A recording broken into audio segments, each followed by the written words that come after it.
Assalamualaikum warahmatullahi wabarakatuh. Balik lagi bersama saya Akbar CK. Siti Pa, salah satu gerombolan teroris, mengatakan kalau penelitian mereka itu sampai ke ari-ari Pak Joko Widodo. Waduh, ini gimana nih teman-teman?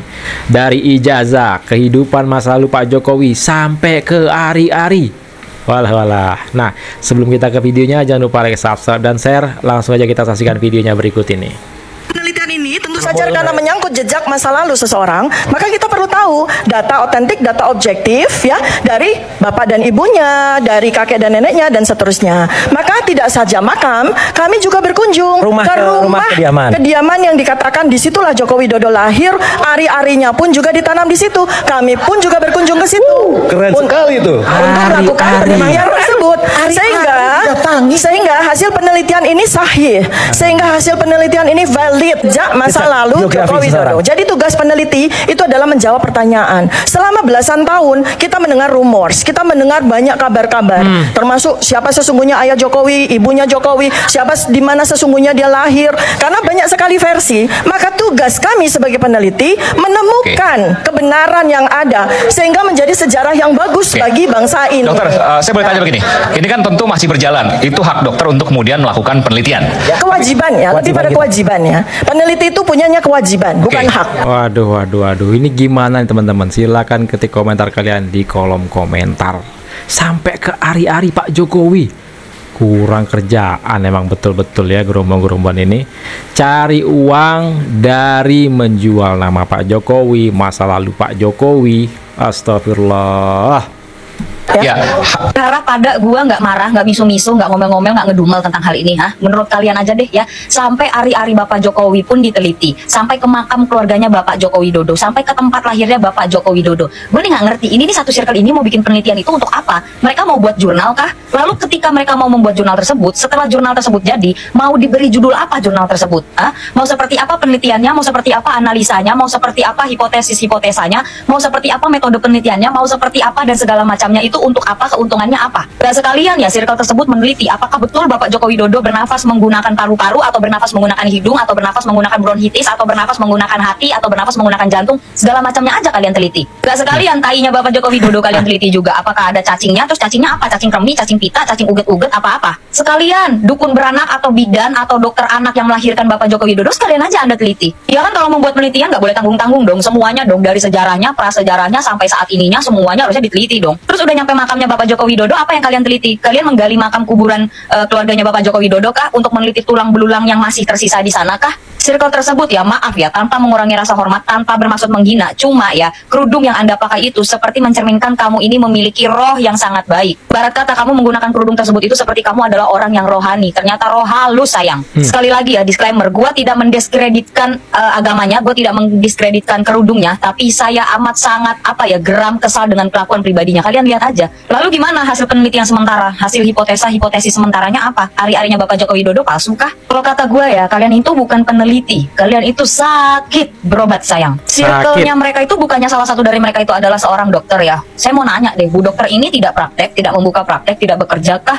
Maukah Anda jabatan Anda atau lisensi Anda itu terbuang sia-sia? Anda susah payah mendapatkan gelar dokter, lalu gelarnya dipergunakan dengan sia-sia. Gue bener-bener gak nyangka sih sampai sejauh ari-ari loh ya. Ini bener-bener di luar ekspedisi luar angkasa. Menurut gua NASA, BMKG pun juga tidak dapat memprediksi ini semua. Yang terpenting mereka ini adalah Jokowi daripada Jokowi itu sendiri. Bingung itu ibu-ibu yang ngomong dengan PD-nya itu tuh kenapa sih sama Pak Jokowi Gue jadi penasaran deh, apakah mereka dulu memiliki cinta segitiga? Apakah dulu si ibu dokter ini cintanya ditolak? Apakah ibu ini memang mencintai Bapak Joko Widodo tapi sampai detik ini Pak Jokowi masih tetap memilih Ibu Iriana? Apakah seperti apa ini ceritanya ini? Tapi kalau gue jadi Pak Jokowi, jelas gue akan milih Ibu Iriana daripada si dokter ini. Sampai ke ari-ari, sampai ke luar biasa gerombol ini. Jual nama Pak Jokowi ya, jual nama Pak Jokowi. Mereka buat buku, dapat duit. Kacau. Kayak gini nih. Ini termul ini. Ini termul. Ya, itu mulut bisa ditutup nggak itu? Kalau nggak bisa tutup kayak WC itu nggak bisa ditutup. Nah, ini ada termul, ternak. Ya, bahkan ada ternak namanya Gak punya ijazah. Ini ya si Aiman ini. Jadi host nggak ada netralnya. Kok nggak bisa kau tertibkan itu narasumbermu? Kalau berdebat jangan saling merendahkan orang. Itu lagi nggak pernah loh kau tegur si Roy, si Tifa sama si Rismon. Kalau menyebut orang itu dengan termul. Betul, Apa bedanya kau sama host Sentana TV? Kalau kayak gitu cara pembawaan acaramu, nggak ada bedanya, Aiman. Lebih bagus kau gabung aja lah sekalian sama si Roy Panci CS itu. Siapa tahu tuh jasamu tuh dibutuhkan tuh. Mereka kan membuat buku, entah buku keberapa, buku ke-3, ke-4. Nggak ada loh kau netralnya sama sekali jadi pembawa acara. Kau lihat itu si Roy Suryo motong-motong orang bicara, kau diam kan? Tapi ketika yang pendukung Pak Jokowi menyela si Roy Suryo bicara, kau cegah. Kayak mana kau ini, Aiman? Si Roy Suryo bawa wayang, memecah konsentrasi orang, nggak pernah kau tegur sama sekali. Kemarin itu dia bawa wayang itu, wayang perempuan yang buah dadanya besar itu seharusnya kau tegur. Itu kan udah pornografi. Dia bisa bilang pendukung Pak Jokowi itu mau melakukan aksi pornografi pakai BH dan celana dalam. Nah dia bawa wayang yang nggak sopan, nggak ada moral sama sekali. Kenapa kau biarkan? Aku ya emosi kali kau lihat acara ada si Tipa, si Roy sama si Rismon, memuntah aku. Aduh Pak Jokowi, maaf banget Pak Jokowi ya. Aku nggak bisa Pak, sabar Bapak Pak. Nggak bisa Pak. Emosi aja bawaan aku kalau lihat itu bodat-bodat itu lagi ada di TV. Wih, bodat kau. Roy Suryo CS. Naik asam lambungku Pak. Apalagi nengok si Tifa itu manipulatifnya setengah mati. Padahal jelas-jelas loh dia memfitnah ibunya Pak Jokowi di depan makamnya. Bukan ibu kandung. Tapi dengan mulut lamisnya itu dia malah bilang kami berziarah. Emang termul-termul pernah ke sana? Kata si Roy Suryo. Udah jelas mereka menghina, melecehkan, tertawa, bercanda di depan makam orang. Gak ada sopan sama sekali. Maaf Pak Jokowi, terbuat dari apa Pak hati Bapak Pak sampai bisa bergeming melihat kelakuan bajingan-bajingan ini Pak? Bukannya mereka sadar ketika Mas Gibran mengucapkan terima kasih? Mereka nggak sadar loh, nggak ada malu sama sekali. Udah dari sini terlihat ya betapa tingginya emotional question Mas Gibran dibanding sampah-sampah ini. Tolong ya Aiman ya, kau kalau jadi host di televisi, jadilah host yang mencerahkan. Jangan jadi host yang menjerumuskan orang untuk saling adu jotos, adu umpatan di panggungmu. Gimana mau cerdas bangsa ini kalau televisinya seperti acara yang kau pandu, Aiman? Dari acara kegiatan kemarin itu ada 3 pesannya Mbak, ada 3 pesan. Yang pertama adalah pengakuan oleh UGM bahwa dan menegaskan bahwa Jokowi itu adalah alumni yang sah, itu yang pertama. Yang kedua adalah apresiasi, kata-kata adalah alumni yang terbaik yang membanggakan. Itu pengakuan, apresiasi. Membagongkan. Panci. Apresiasi. Membagongkan. Emang udah sakit jiwa Roy Panci ini ya. Tapi pantas aja lah. Dia bilang keluarganya punya rumah sakit jiwa. Gangguan kepribadian atau gimana, ini menarik ini untuk diteliti. Atau misalnya diteliti oleh misalnya dokter-dokter ahli kejiwaan misalnya. Ini ada apa?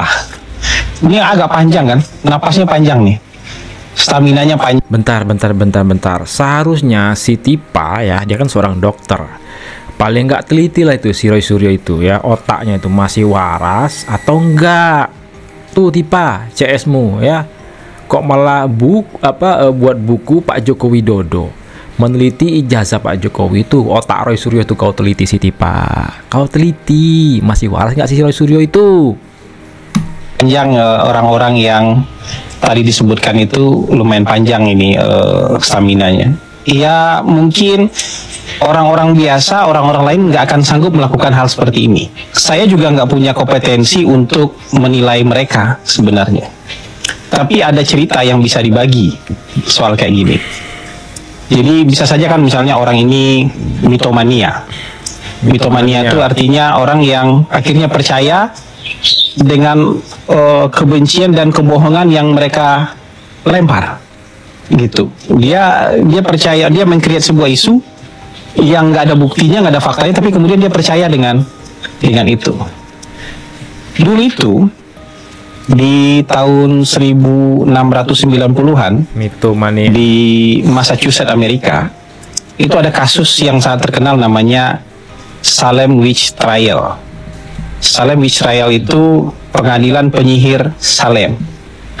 Nah, ini diawali oleh anak-anak muda, remaja-remaja pada saat itu. Kalau sekarang kan udah berusia nih orang-orangnya. Kalau ini dulu kejadiannya di kalangan remaja-remaja yang tiba-tiba punya pandangan gaib, punya bisikan-bisikan halus, atau kemasukan roh-roh tertentu, sehingga dia akan menuduh si A, si B, si C penyihir, tapi dengan gaya orang kerasukan. Ya kan nggak bisa dibuktikan orang itu penyihir apa enggak. Saya lagi disiksa nih oleh sihirnya orang ini, makanya saya begini gitu. Dan dia ngomong sambil kerasukan. Dan gara-gara ini kan dulu orang yang nggak ada bahan saintifik untuk menguji sesuatu kan, itu orang-orang yang dituduh itu dibawa ke pengadilan. Dan dalam Salem Witch Trial ini, pengadilan penyihir Salem ini, 19 orang dihukum. Jadi ada orang yang punya pikiran bahwa dia kalau mendapatkan bisikan gaib, punya pandangan atau pandangan gaib, terus tiba-tiba itu dia bisa klaim itu sebagai sebuah kebenaran tanpa ada pembuktian. Nah, inilah video kita kali ini. Silahkan ketik komentar kalian di kolom komentar. Luar binasa gerombolan teroris ini ya, meneliti ijazah Pak Jokowi, kehidupan pribadi, masa lalu, sampai dengan ke ari-ari. Sampai segitunya mereka yang cari duit. Astagfirullah. Si Aiman lagi, emang berat sebelah nampaknya si Aiman ini. Roy Panci dengan seenak-enaknya ya menghina, sebut pendukung Pak Jokowi itu termul, bawa wayang. Ketika dia bicara termul, wayangnya itu hewan, binatang, kan kurang ajur nih namanya. Aiman diam aja. Sedikit informasi yang bisa saya sampaikan lewat video kita kali ini. Saya Akbar CK mohon undur diri. Assalamualaikum warahmatullahi wabarakatuh. Salam sehat selalu. Bye bye.